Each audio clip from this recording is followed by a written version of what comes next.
বড় ঢেউ আসছে, বড় ঢেউ আসছে, বড় ঢেউ আসছে।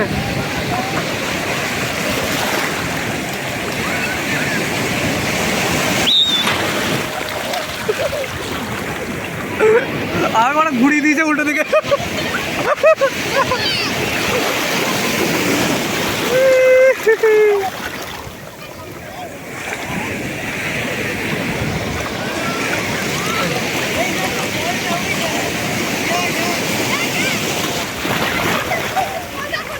হ্যাঁ, তোমরা যা মজা করো তারপর তো আমরা নামবো। তোমার মজা করলো পুচুকে, তারপর আমরা নামবো। পুচুরা জামা গেঞ্জি এনেছো? এনেছো তো? তাহলে আবার চলো না, পরিয়ে দিবে, চলো।